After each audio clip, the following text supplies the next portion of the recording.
Shri C മൂതൻ. എൻ്റെ submission കർഷക തൊഴിലാളി ഫെഡറേഷൻ അംഗങ്ങൾക്ക് ഉള്ള ആനുകൂല്യങ്ങളും മറ്റു വിധങ്ങളുമായി ബന്ധപ്പെട്ടതാണ് എൻ്റെ സബ്മിഷൻ.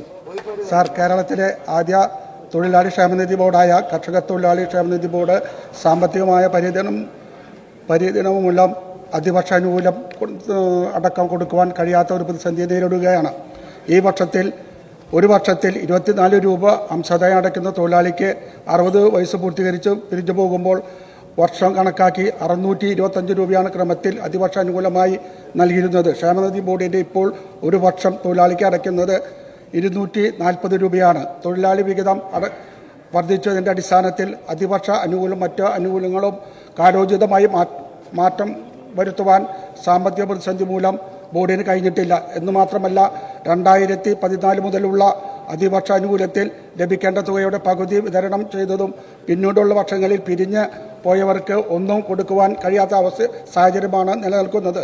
ഇപ്പോൾ വിവിധ അനുകൂലങ്ങൾക്കായി ഏകദേശം 492 രൂപയുടെ നൽകാനുണ്ട്. അതിവർഷ ആനുകൂല്യങ്ങളും മറ്റു ആനുകൂല്യങ്ങളും കാലോചിതമായി പരിഷ്കരിക്കുന്നതിനുള്ള നിർദ്ദേശം ക്ഷേമനിധി ബോർഡ് ഗവൺമെന്റ് മുമ്പാകെ സമർപ്പിച്ചിട്ടുള്ളതാണ്. എന്നാൽ ഇവയൊന്നും ഇതുവരെ പരിഗണിക്കപ്പെട്ട് ഇതുമൂലം ക്ഷേമനിധി അംഗത്വം പുതുക്കുവാനും പുതിയതായി ചേരുന്നതിന് തൊഴിലാളികൾ കാട്ടുന്നു.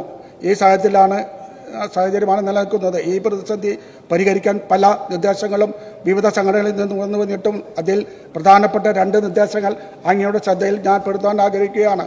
2008 മുമ്പ് മുതൽ ആയി നിലനിൽക്കുന്ന ഭൂമി തരം മാറ്റുമ്പോൾ ഈടാക്കുന്നതിന് വേണ്ടി നിശ്ചയിച്ചിട്ടുള്ള തുകയിൽ 10% ക്ഷേമനിധി ബോർഡിലേക്ക് ലഭിക്കുന്ന വിധത്തിൽ നടപടി സ്വീകരിച്ചാൽ താൽക്കാലികമായി ഈ പ്രതിസന്ധിക്ക് പരിഹാരം കാണുവാൻ കഴിയും. ഭൂമി ക്രയവിക്രയം നടത്തുമ്പോൾ ഈടാക്കുന്ന സ്റ്റാമ്പ് ഡ്യൂട്ടിയിൽ 1% തുക ക്ഷേമനിധി ബോർഡിലേക്ക് അടയ്ക്കത്തക്ക വിധത്തിൽ നിയമത്തിൽ മാറ്റം വരുത്തിയാൽ സാധ്യമായി ഈ പ്രശ്നത്തിന് പരിഹാരം കാണുവാൻ കഴിയും. അതിനോടൊപ്പം മണ്ണിൽ പണിയെടുത്ത് കരിമണ്ണിൽ കനകം വിളയ്ക്കുന്ന കർഷക തൊഴിലാളിയുടെ ആശാകേന്ദ്രമായ ക്ഷേമനിധി ബോർഡിനെ സാമ്പത്തിക ഭദ്രത ഉള്ള ഒരു ബോർഡാക്കി മാറ്റിയെടുക്കുവാൻ നമുക്ക് കഴിയേണ്ടതുണ്ട്. ഇതാണ് എൻ്റെ സമീക്ഷകളോട് ഞാൻ ആവശ്യപ്പെടുന്നത്. ബഹുമാനപ്പെട്ട ധനകാര്യ മന്ത്രി. സർ, ഈ സബ്മിഷൻ സംബന്ധിച്ചുള്ള മറുപടി 1990 കേരള കർഷക തൊഴിലാളി ക്ഷേമനിധി പദ്ധതി പ്രകാരം അംശാദായ തുകയ്ക്ക് തുല്യമായ തുകയാണ് മാച്ചിങ് ഗ്രാൻഡായി അനുവദിക്കേണ്ടത്. അത് ആവശ്യത്തിന് വളരെ ചെറിയൊരു അളവ് പോലും തികയില്ല എന്നുള്ളതാണ് വസ്തുത. എന്നാലും ബോർഡിൻ്റെ സാമ്പത്തിക സ്ഥിതി പരിഗണിച്ച് ബോർഡിൽ നിന്നും വിരമിച്ച തൊഴിലാളികൾക്ക് അതിവർഷാനുകൂല്യ വിതരണത്തിനായി മാച്ചിങ് ഗ്രാൻഡിൻ്റെ പരിധി കണക്കാക്കാതെയാണ് സർക്കാരിൻ്റെ ധനലഭ്യതയ്ക്കനുസരിച്ച് തുക അനുവദിച്ചു വരുന്നത്. ബോർഡിലെ തൊഴിലാളികളുടെ പെൻഷൻ പൂർണ്ണമായും സർക്കാരാണ് സർ നൽകുന്നത്. പ്രതിമാസം ശരാശരി 51 കോടി രൂപയാണ് ഇതിനായിട്ട് ചെലവാക്കുന്നത്.